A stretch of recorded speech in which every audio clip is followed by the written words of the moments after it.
સૌને જય મહાદેવ। ગણપતિ ભગવાનનો મહા ઉત્સવ એટલે ગણેશ ચતુર્થી, ગણેશ મહોત્સવ આવી રહ્યો છે, જેને શાસ્ત્રમાં સિદ્ધિવિનાયક વ્રત તરીકે પણ ઉજવવામાં આવે છે, ગણવામાં આવે છે, જેમાં ભગવાન ગણેશજીના પાર્થિવ સ્વરૂપની પૂજા અર્ચના અને ભક્તિનો એક અનન્ય આનંદ અને લાભો પ્રાપ્ત થાય છે। ભગવાન ગણેશજી વિઘ્નહર્તા અને મંગલ કરતા દેવ છે અને પુરાણોની અંદર ભગવાન ગણેશજીનું અત્યંત મહત્વ બતાવ્યું છે। સૌ દેવોના આશીર્વાદથી, સૌ દેવોની પરમ કૃપાથી ગણેશજીને ગણના અધ્યક્ષ એટલે કે ગણપતિનું એક અલૌકિક પદની પ્રાપ્તિ થઈ છે અને જે ગણના અધ્યક્ષ છે એવા ગણેશજી, એના માટે અનેક દેવોના આશીર્વાદ તો ખરા જ, પણ બ્રહ્મ વૈવર્ત પુરાણ વાંચતા એવું પણ ધ્યાનમાં બેસ્યું કે ભગવાન ઠાકોરજીની પરમ શ્રદ્ધેય શક્તિ રાધાજીએ પણ ગણપતિના પૂજનનો ખૂબ મહિમા ગાયો છે। આ બાજુ ભવિષ્ય પુરાણ વાંચતા ગણેશ ચતુર્થી ચોથની તિથિ છે અને ભવિષ્ય પુરાણમાં એ તિથિને શિવા તિથિ નામ આપવામાં આવ્યું છે। ચતુર્થી તિથિના પ્રધાન દેવ પણ ગણપતિ ભગવાન છે અને આમાં ચતુર્થી તિથિનું મહત્વ ગણેશ ચતુર્થી સાથે જોડાતા ખૂબ મહત્વનું થઈ જાય છે। કહેવાય છે કે એકદંતે જગન્નાથે ગણેશે તુષ્ટિમાગતે પિતૃદેવ મનુષ્યાદ્ય સર્વે તુષ્યંતિ ભારત। ભગવાન એમ કહે છે કે જેની ઉપર ગણપતિ ભગવાનની કૃપા થઈ જાય એના ઉપર દેવો, પિતૃઓ, મનુષ્યો સૌ કોઈ આપમેળે રાજી થઈ જાય છે।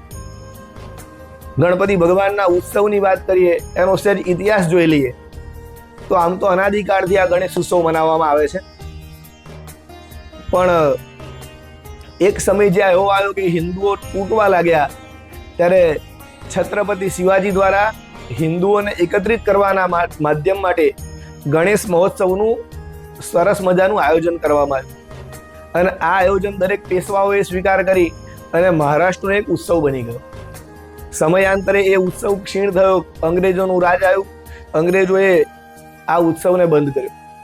થોડોક સમય આગળ વધ્યો, ફરી હિન્દુ જ્ઞાતિ તૂટવા લાગી અને એના પુનરુત્થાન માટે આજ મહોત્સવની અંદર એક પ્રાણ પંખેરું ફૂંકાઈ ગયું અને એ ફૂંકનાર બીજું કોઈ નહીં પણ બાળ ગંગાધર તિલક, જેમણે 1893ની અંદર ગણેશ મહોત્સવની શરૂઆત કરી અને ત્યારબાદ આ ગણેશ મહોત્સવ વિશ્વભરની અંદર પ્રચલિત થઈ ગયો।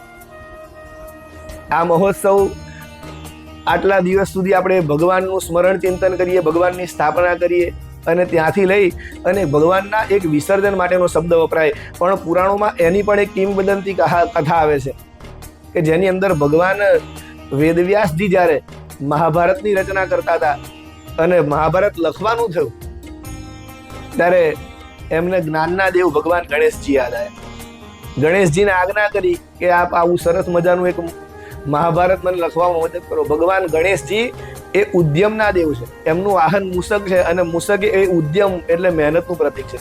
ગણેશજી એમ કહે છે કે હું લખું ખરો પણ હું રોકાઈશ નહીં અને વ્યાસજીએ સળંગ 10 દિવસ સુધી એ મહાભારત બોલતા ગયા, ગણેશજી સળંગ 10 દિવસ સુધી એ મહાભારત લખતા ગયા। એની શરૂઆતની તિથિ ગણેશ ચતુર્થી હતી અને 10મો દિવસ અનંત ચતુર્દશીએ એ મહાભારતની પૂર્ણાહુતિ થઈ। 10 દિવસ એક આસન ઉપર હલ્યા વગર માત્ર લેખન કાર્ય થયું, જેના કારણે ગણપતિના ભગવાનના શરીરની ઉપર ધૂળ લાગી ગઈ, માટી લાગી ગઈ અને એને શુદ્ધ કરવા માટે અનંત ચતુર્દશીના દિવસે ગણપતિ ભગવાને સ્નાન કર્યું અને આમ એ વિસર્જન ન કહેવાતા ભગવાન ગણેશજીનું મહાસ્નાન બની ગયું અને આવો જ આ અનંત આનંદનો અવસર ભગવાન ગણપતિનો ગણેશ મહોત્સવ આવી રહ્યો છે। તો આપણે પણ સૌ ભેગા થઈ અને પોતાના ઘરની અંદર, પોતાના ગામની અંદર, પોતાના ક્ષેત્રની અંદર ભગવાન ગણેશજીનું સ્થાપન કરીએ અને આ ઉત્સવનો ખૂબ આનંદ લઈએ। એવા જ સૌને શુભાશીષ સાથે સૌને મારા જય મહાદેવ।